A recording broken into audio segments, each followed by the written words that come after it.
You almost forgot it. Alrighty, boys and girls, we're back with another episode of the Red, White, Claret, and Blue Show with your hosts, Alex and Chris, embodying the prepared of the Old Villa logo, Condit. Your American villain voices, serving up, as always, the lukewarmest of lukewarm opinions. I don't care what you say in the group chat, Keith. I am still the most lukewarm. Go check out the socials linked in the show notes: Apple, Amazon Music, YouTube. Check us out in all the places. Twitter. Still not calling it X, no matter how many times Elon sells it to himself. Chris, how are you doing?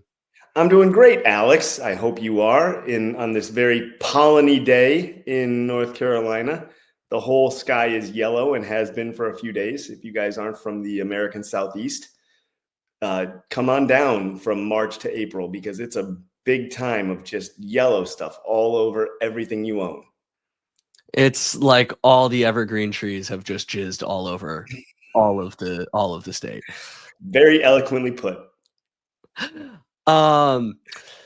There's a very not safe for work way I could transition from that into Preston and what Villa did to them, but I will not say it out loud.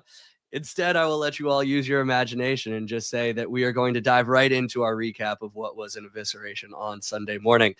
Chris, fun fact, I actually didn't tell you this in the cold open section, but my night in Vegas actually ended at 5 a.m. on Sunday morning, knowing that Villa actually kicked off at 5:30. I did almost stay up for it, but I did not. I slept for about 4 or 5 hours. So yeah, that was the evening that I had. Strong lineup though. The lineup was out by the time I went to bed. I did have a look I'm at sure it was. and so let's start with what is probably the most notable absentee, someone that was in both your and my lineup in the lead up to this, and that was one Daniel Mallon. Marcus Rashford gets the nod in the number 9, a position that when he came in, Unai Emery said he was not here to play. And yet, even when Ali gets a break, we are not giving it to our new Dutch striker. Are we concerned? Should Malen be concerned? I am, frankly, not concerned in that, like, what do we buy him for? I just don't understand, because he almost never plays. He got a few minutes in this game, but I thought that would be the perfect spot to bring him in, because he's not in the Champions League team, and we have a huge glut of fixture. Am I using it incorrectly? We have a huge fixture congestion problem now, where we have a bunch of important matches coming up, both in the league, Champions League, and in the cup. This would be a great chance for me to see him out there. And you can still play Rashford, because even Rashford said after the game that he's still working himself into shape in some ways, into game shape. But so you can still keep Rashford out there on the left where he wants to be anyway, and play Malen up top where he wants to be. So something has happened there where Emery doesn't trust him, or doesn't see that Malen is doing well in training or something, because it doesn't make any sense to me the way we are utilizing him right now. So I have a few theories on this. First of which is the Daniel Malen deal came to fruition before we knew that we had any chance of signing Marcus Rashford or Marco Asensio. Mm-hmm. And so in a world in which we don't get either of those two guys, who Unai Emery clearly prefers, this is who he thought could do a job in those roles.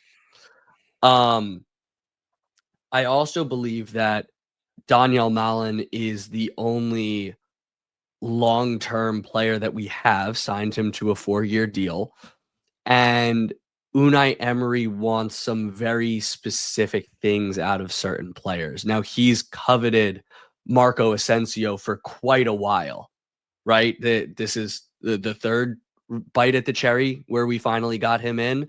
And rumor has it that he's coveted Marcus Rashford for quite a while as well. So those guys came in probably already able to immediately do what Unai Emery wanted them to do, whereas Daniel Malen was a bit more of a project. Obviously, because he's a long-term signing, this is someone who Unai Emery wants extra time on the training pitch with.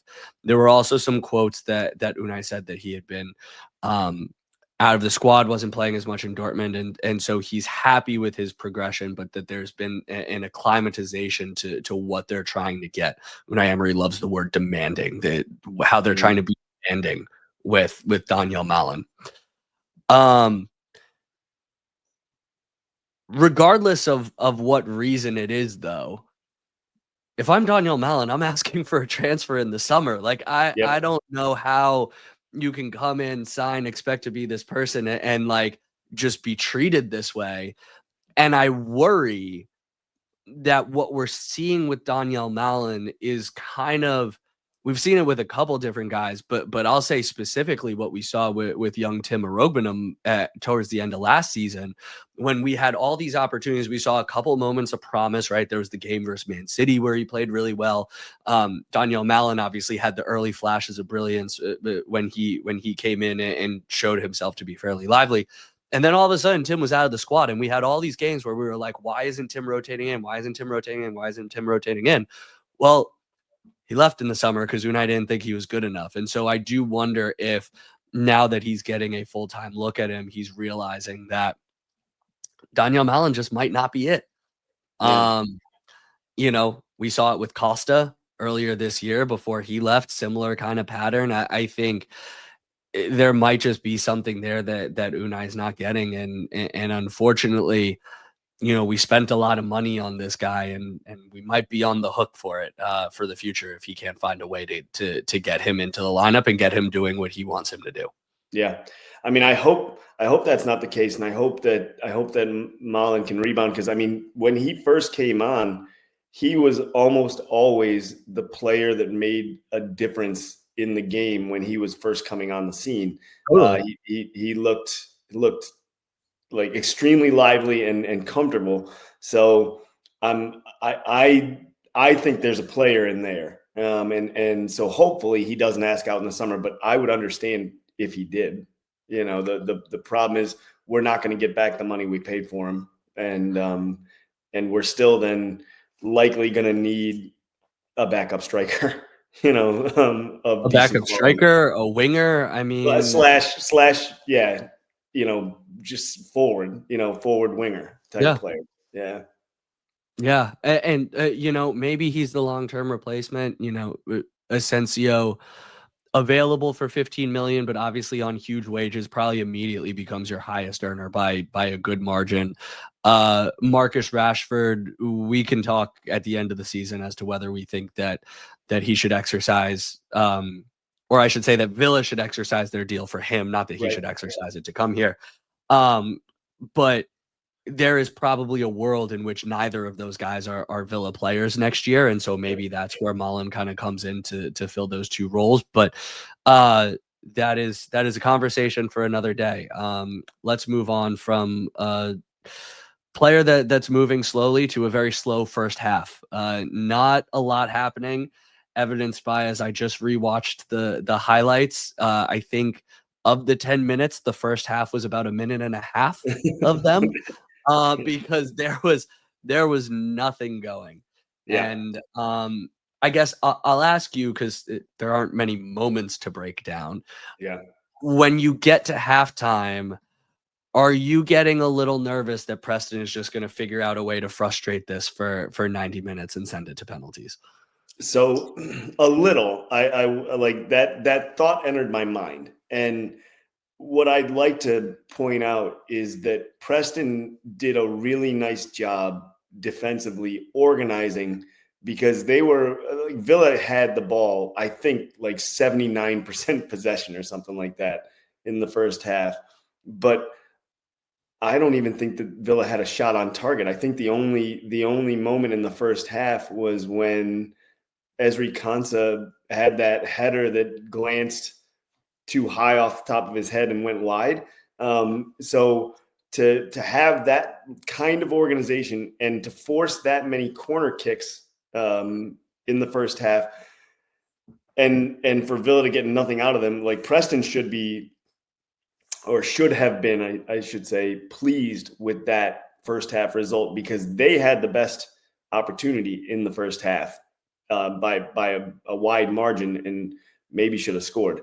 But so when you hit half 0-0, the concern being away, even though the traveling support was very boisterous and loud, the concern being away at a lesser team, smaller team, is that they're going to just find a way to get a goal, and all of a sudden this thing's going to change, and the Aston Villa players are going to feel the pressure, and you're going to see it either a loss or go to penalties type thing. And if it goes to penalties, it's anybody's ball game at that point. So yeah, I was a little concerned about it.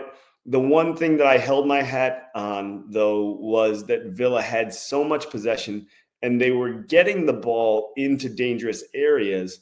They just weren't able to break through. Again, I'll credit Preston there, because Preston stayed so organized defensively. And it's not like they just parked the bus and put 10 men back there. They pressed when they thought appropriate, and they attempted to play on the counter when they could. It just wasn't super often because Villa had so much of the ball. So I don't want it to seem like I'm saying that Preston just sat back and waited for Villa and sat in the defensive box and went, because that's not the way it went at all. I actually was pretty impressed with Preston's ability to press in the first half. I think in the end, because they were missing so many players and because it's just a lower level, you could see the quality come through in the second half, and legs kind of got under guys and things like that for Preston, and just the better athletes came through and played much better in the second half. I mean, it was what we said it was going to be at the outset, right? Preston start deep, press when they need to, and they're going to go wide and long like that. That is, and try and nick one. They don't score a lot. They defend deep, and unfortunately, I think once again, Villa, when it was composed, showed themselves unable to break down a low block. Now, to your point, thankfully, the quality and the pace and the power and the athleticism ultimately breaks through. So like, no harm, no foul, I guess. And let's jump to the second half then. You get the first glance of that in the 52nd minute. Rodgers rides a couple challenges, frees up Marcus Rashford, who kind of bumbles over it and then kind of just pokes it at the goalie. But the intent was there, and finally you saw some of that classic Villa move of attacking at pace off the dribble, finding a ball wide and a cut in. Which then, 57th minute, Luka Dean, classic cross, not in the air, but classic cross. And Rashford is finally off the mark for Aston Villa. Yeah.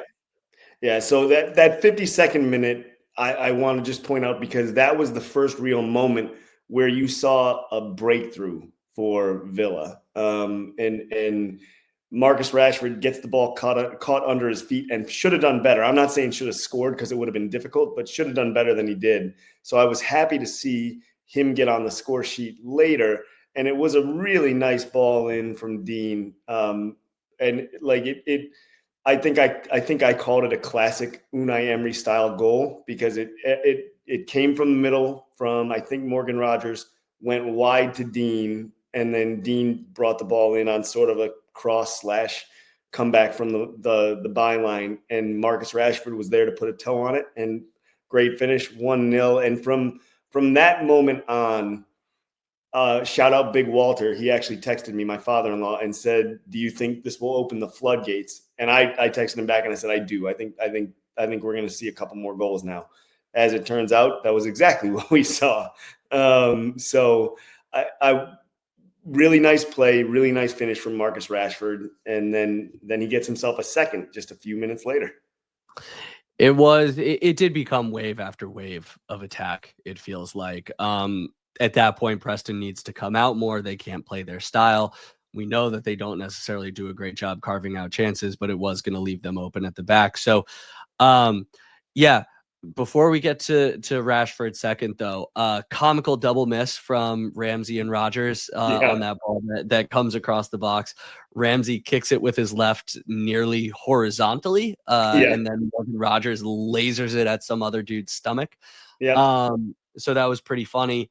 But 60th minute, no debate, Stonewall penalty. I mean, it sucks for the defender because he's not at all in a dangerous position there, going away from goal, I believe. But clearly, steps on his foot. Rogers is right to go down. I was surprised it took the referee a second to call it, but ultimately he did make the right call.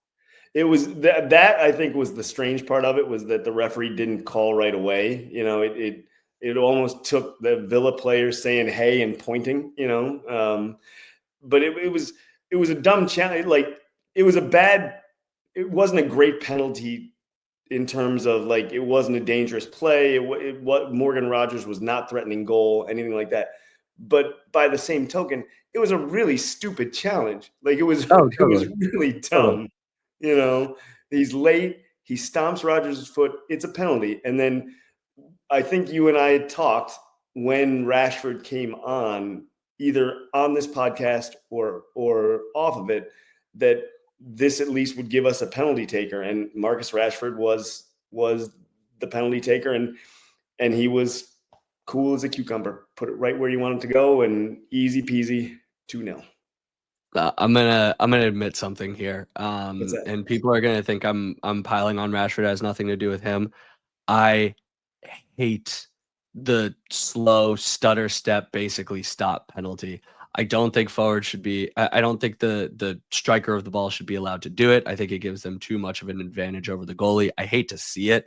I love when the guys mess it up, when the goalie just waits and catches it. But yeah, I just. You're not supposed to stop your run up, and like they all basically stop. It's dumb. I think that would make it more difficult for me as a striker. You know, like I never played soccer at any kind of high level, right? So I can't relate to that, and I didn't play basketball at any kind of high level either. But my basketball career was longer than my soccer one, you know? So like all I can think about is like if you have a free throw and you have a herky jerky motion, like that thing's not going in, right? Well, I think the difference is the objective here with the stutter step is to get the goalie to commit before you actually strike the ball and you roll it in the opposite one. I actually think the Preston goalie did a good job of waiting, and Rashford just beat him with his eyes. But that's why the goalie can often catch it, because ultimately you wind up not being able to kind of get the right power behind it. You're just hoping he goes down first. But I don't like it as a tackle. I don't either. I'm with you on that. I never have. I don't like it. I don't think it's particularly effective. Really, I mean, and maybe that's vibes. Maybe that's just me like remembering the saves more than anything, because I probably do. But I think just go up there and kick and win. You know, it's already like over 80% that you're going to go in anyway. You know, so just win.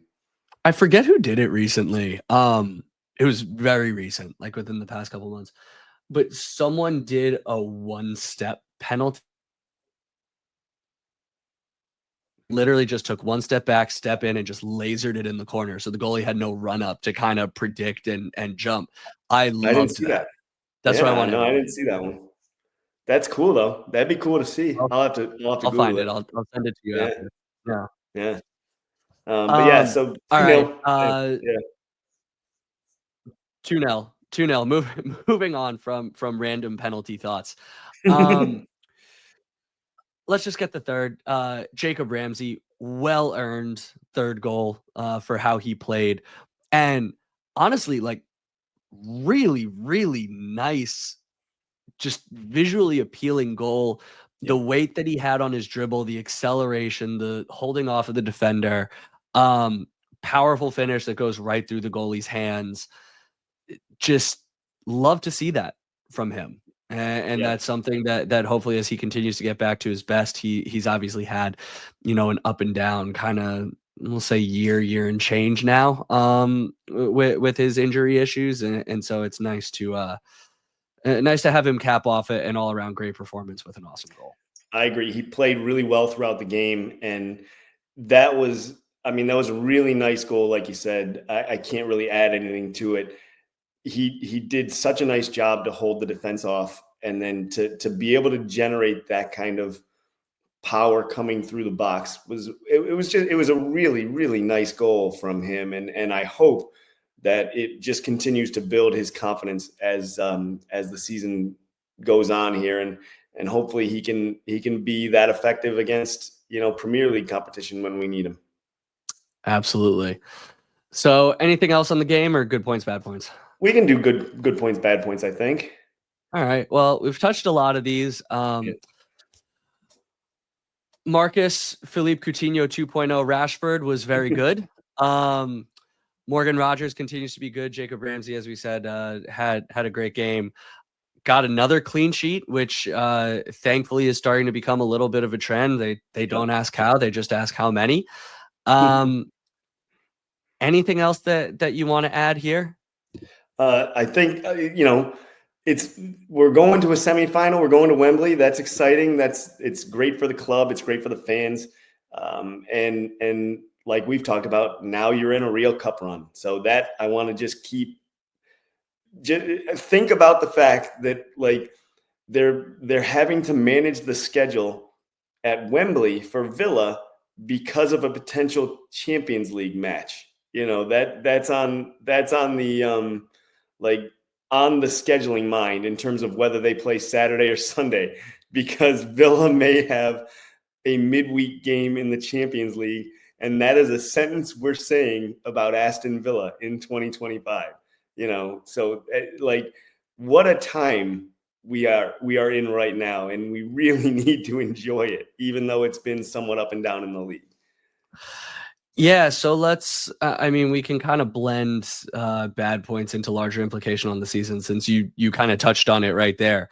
We're going to a semifinal. We don't get to say that often. We have said it a couple times in the history of yours and my fandom, but certainly not frequently. Mm-hmm. And regardless of who our opponent is or how scary Crystal Palace has been to Unai Emery in recent years, we'll get into that later. We are still in the semifinal of the FA Cup, the quarterfinals of the Champions League, and competing for another European place in the league in back-to-back seasons, back-to-back seasons, I guess. Yep. And that's incredible. Now, the downside of the larger implication on the season of this win is that once again it took us a minute to get going against inferior opposition. Couldn't break down a low block, and as you kind of rightly pointed out, we already spoke in the last couple pods about how this is a sprint to the end of the season. Every 3 days we have a game against, outside of Southampton left, every game is like against someone who's competing for the Champions League or in the Champions League. Yep. And so congestion is a thing. Now, thankfully, Villa are pretty much healthy, bar Ross Barkley. He's back. He's back in training. Yeah, he's back in training. Leon Bailey took a knock in training. He's the only one that is officially out for tomorrow. Yep. So we at least have a full squad for it. For this run in, and so hopefully Unai feels comfortable rotating around based on the different games. And so one of those different games is Brighton. And so let's jump right into our match preview. Doesn't matter how tired and jet lagged I still am from Vegas, my transitions are always on point. So, Chris, last time out, 2-2 draw at Villa Park. Villa looked very good statistically in this one, but ultimately a late equalizer is what doomed them. penalty goal from Ollie Watkins for the brief moment that we thought that he maybe put his penalty demons aside, as well as a goal from Morgan Rogers. Brighton, while they went through a dip in the middle, that was a game when Brighton were looking pretty bad, and the draw was frankly a bad result for Villa. It was a team that we should have smoked. They hadn't won away in God knows how long. They've been a lot better lately. Oh yeah. They have been on quite the run, shooting back up the table. Draw against City, win Fulham, win Bournemouth, win Southampton, win Chelsea in their last 5. I think at one point they had won like 8 in a row or something. Well, and that's just in league. Yeah, they won a handful of games in the cup too. They've been on quite a run. Their last league loss was February 1st, 2 months ago. February 1st, where they got smashed by Forest, but American Fabian Hertzler seems to have turned it around a little bit. So, Chris, I'm going to turn it over to you because you did a lot of the research here, and so I'm going to let you bask in the glory of that while I just sit back and see how you do. Well, normally this is not my forte, but I'm a team player when the need arises. So the biggest thing I think facing Brighton coming into this game against Villa, you just talked about how Villa is mostly fully fit. The only player officially out for tomorrow is Leon Bailey with a knock. Ross Barkley may be available, probably won't start or anything like that, but otherwise it's a clean bill of health for Aston Villa. Brighton have as many as 10 players that may be out, including Lamptey, who got the late goal in the last game. Steele's been out for most of the season. Georgino Ruder's out. Adam Webster's out. James Milner's out. Igor's out. Solly Marsh is out. Like this, and then there are a handful of other players, but those are almost all either rotational or important players that see a lot of minutes for them, or would see in the case of Steele. So they are going to struggle in terms of squad depth. And like for me, the interesting thing about this game, and we'll talk about it a little more as we go on, is that they need the result here too, just like Villa does. So how this game plays out is, I think, going to be fun and interesting to watch, I think. But in terms of the team, everybody I think knows these guys now, and they're not sneaking up on anybody. It's João Pedro and Matoma. Those are the two biggest attacking threats. 15 goals between them in the league. They, interestingly enough, like their possession and the way they play home and away across all competitions is almost exactly the same. I mean, I'm talking like 0.3 percentage points off from one competition to the next, home and away. So they don't change what they do. They average just a shade more possession than their opponents across all competitions.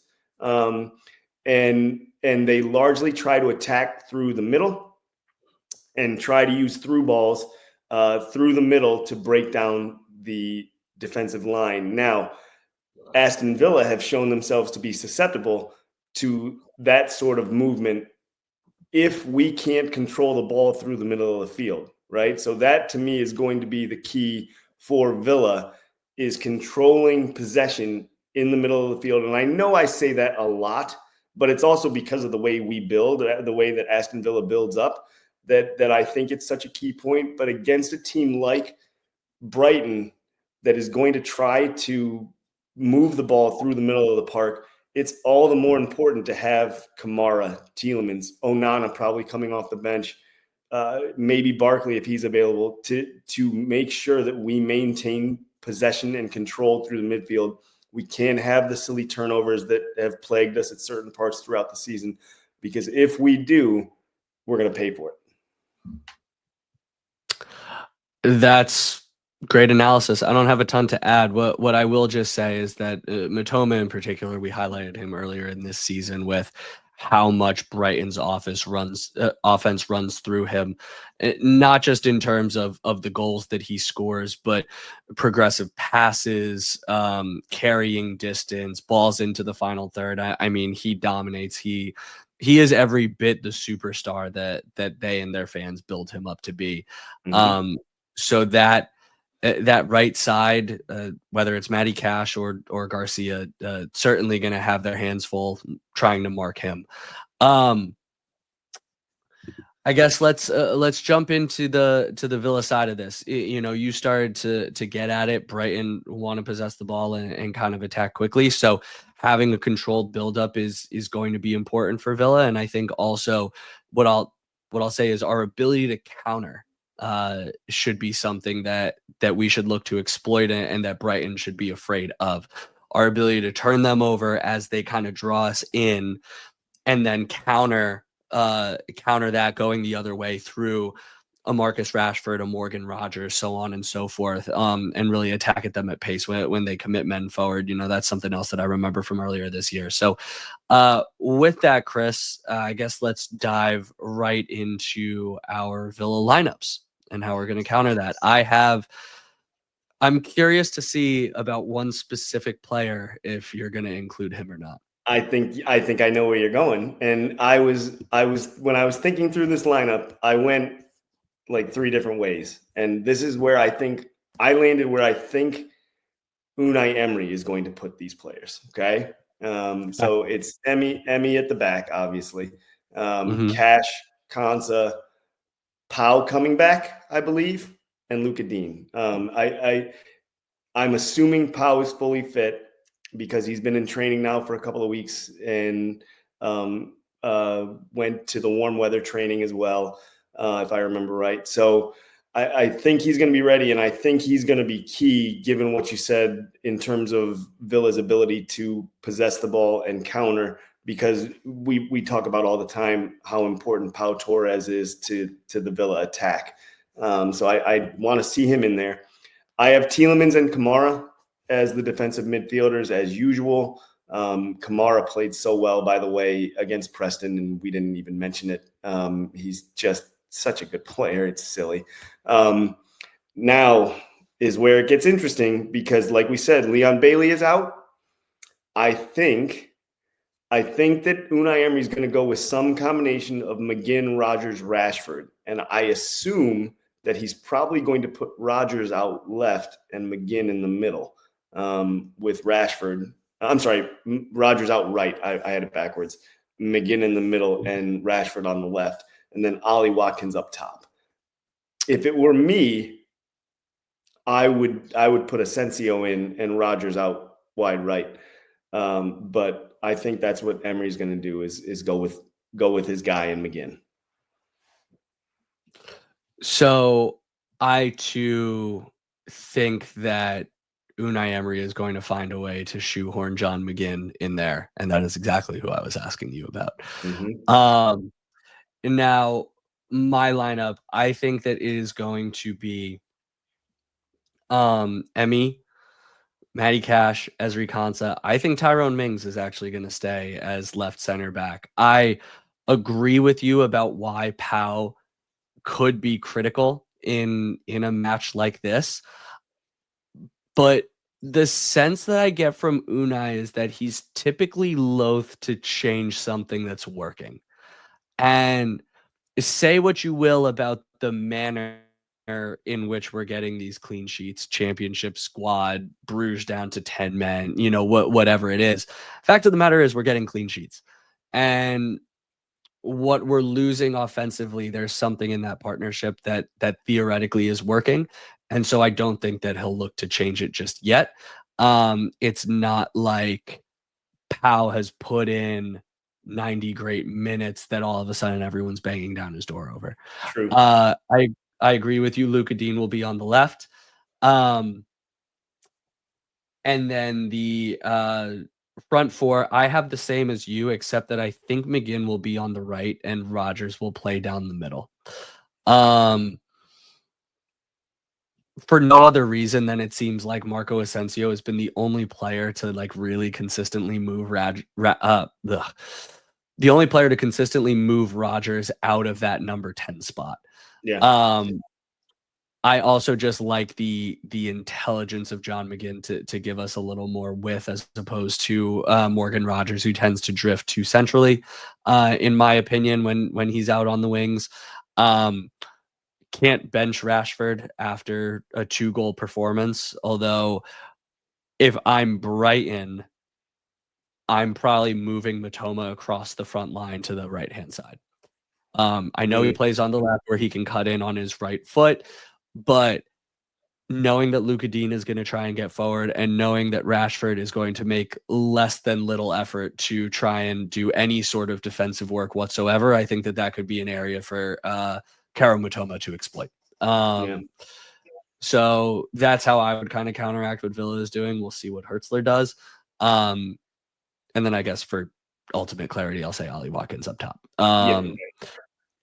In terms of controlling the midfield, you're right that it has to be Kamara Tielemans. I think that Kamara in particular, his ability to play on the turn, I hope he's not necessarily dropping into the back line as much, because his ability to play on the half turn and take men out of the play is going to be critical to breaking open Brighton after they commit men forward.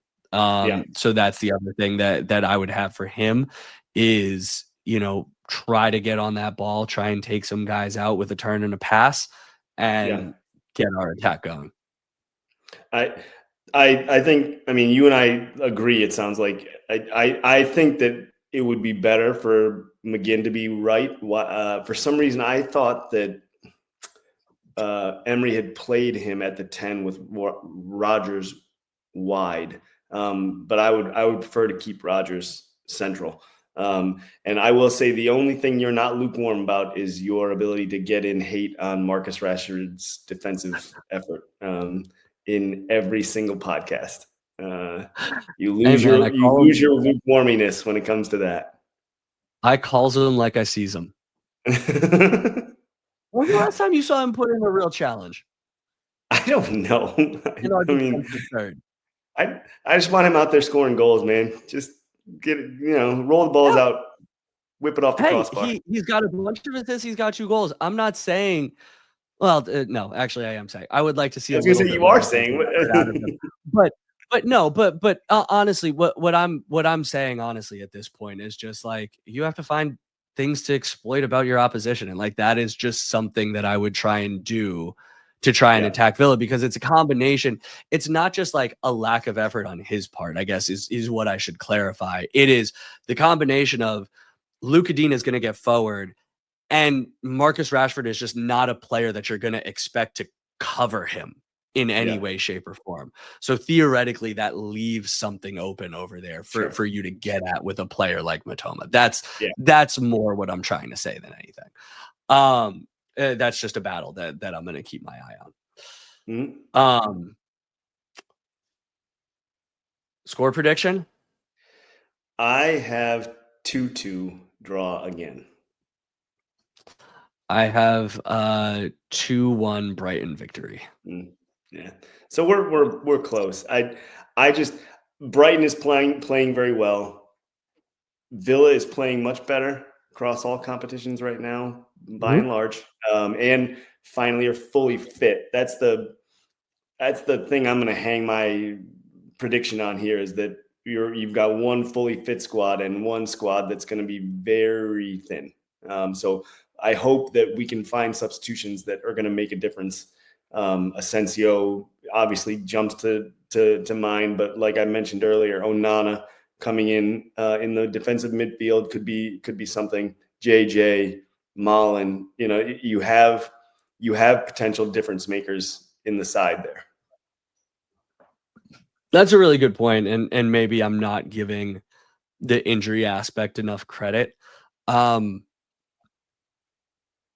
think kind of to summarize, much like around Christmas, I think there's going to be some weird results over the course of the next couple months. As much as we think we know what we know about this team, when you have games every 3 days and it's Brighton now, and then it's a Champions League bound Forest on the weekend, and then it's PSG next week, it's hard to maintain focus. It's hard to maintain energy. We've seen that. And so there's going to be games that we think we should win that we're going to lose. There are going to be games that we think we should lose that we're going to win. And hopefully, more of the latter happens than the former. Yeah. But I'm not sure after a big quarterfinal win, Champions League upcoming, Forest upcoming, that this might just be one that kind of slips by on the attention a little bit. I think the difficult thing now is that like every game that you're coming into is pretty much the most important game of your season for the rest of the season. It's 12 cup finals, Chris. To use the cliche, it's 12 cup finals. I didn't want to use it, but yes, that like it does kind of feel that way, doesn't it? Because if you don't get results in the league, you're not going to get into Europe. You could potentially get yourself back into Champions League if you play well enough, and then obviously Champions League and FA Cup. Like it just every single game now, and especially since, like you mentioned earlier, almost all of the league games we have left are teams around us or that we're competing with. They're all massive. So I think it's going to be a really interesting and fun end of the season. I hope it's fun and that, you and I are having champagne at the end of the year like we were last year. Hopefully back in the Aston Lounge. Yeah, that's working on that one. Yeah. Just got to make a call, my friend. Just got to make a call. All right. That's all I got for this one. Anything else on your end? Up the Villa. Up the Villa.